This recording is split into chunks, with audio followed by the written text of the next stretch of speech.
मुझे पता है कि तुम्हारी प्रॉब्लम स्टार्ट करना नहीं, कंटिन्यू करना है, क्योंकि तुम्हें इंस्टेंट रिजल्ट्स की आदत हो चुकी है। भूख लगी, ऑनलाइन ऑर्डर किया और 10 मिनट में खाना हाजिर। बट माय डियर फ्रेंड, तुम्हारी लाइफ कोई ऑनलाइन डिलीवरी ऐप नहीं है कि ऑर्डर किया और 10 मिनट में सक्सेस तुम्हारे दरवाजे पर आकर खड़ी हो गई। एक बेटर लाइफ बिल्ड करने के लिए कई सारे छोटे छोटे एक्शंस हर दिन लेने होते हैं इन अ लॉन्ग टर्म। और इसके लिए तुम्हें सबसे पहले इस माइंडसेट से बाहर आना होगा कि कुछ दिन या कुछ महीनों के एक्शन से तुम सक्सेस हो जाओगे।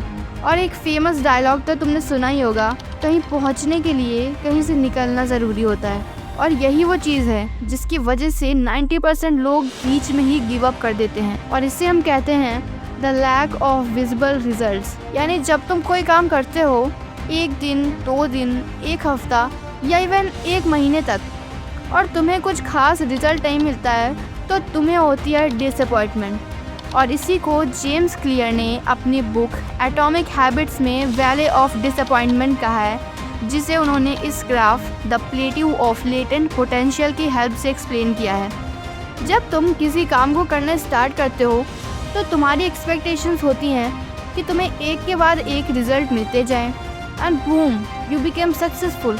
लेकिन एक्चुअल में होता क्या है, तुम करना स्टार्ट करते हो, उस बीच तुम्हें फेलियर्स भी मिलते हैं, कई सारे अप्स एंड डाउन्स को फेस करना पड़ता है, लेकिन रिजल्ट्स नहीं मिलते। और फिर तुम क्या सोचते हो कि ये सब करने का पॉइंट ही क्या है when I am not getting the results.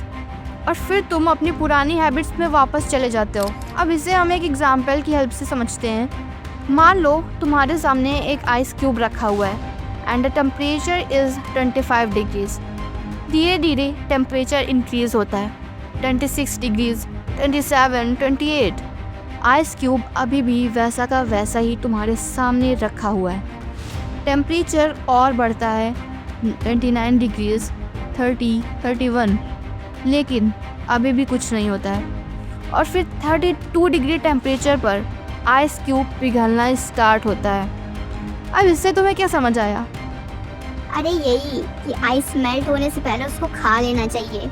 अरे नहीं यार, इससे हमें ये समझ आया कि एक बड़े टारगेट को अचीव करने के लिए हमें छोटे छोटे एक्शंस लेने होते हैं। भले ही हमें वो एक्शंस उस मोमेंट पर यूज़लेस लग रहे हों, लेकिन एक्चुअल में वो एक बड़ी सक्सेस तक पहुंचने का रास्ता होते हैं जो धीरे धीरे प्रोग्रेस को बिल्ड करते हैं। जैसे एक बैम्बू प्लांट जिसे पहले 5 साल तक देखकर ऐसा लगता है कि वो ग्रो ही नहीं कर रहा है, लेकिन वो ज़मीन के अंदर अपनी रूट्स को स्ट्रॉन्ग कर रहा होता है and with in 6 weeks it explodes above 90 feet into the air. तो कहने का मतलब सिर्फ इतना है कि कभी कभी तुम्हारी मेहनत का रिज़ल्ट बाहर से नहीं दिख रहा होता है, लेकिन उस रिज़ल्ट तक पहुंचने के लिए तुम्हारी रूट्स स्ट्रॉन्ग हो रही होती हैं। पढ़ाई, स्किल्स, प्रैक्टिस, डिसिप्लिन, ये सब अंडरग्राउंड ग्रोथ जैसा है। और एक दिन वही प्रिपरेशन विजिबल रिजल्ट्स में बदल जाती है। Always remember that slow progress is still progress.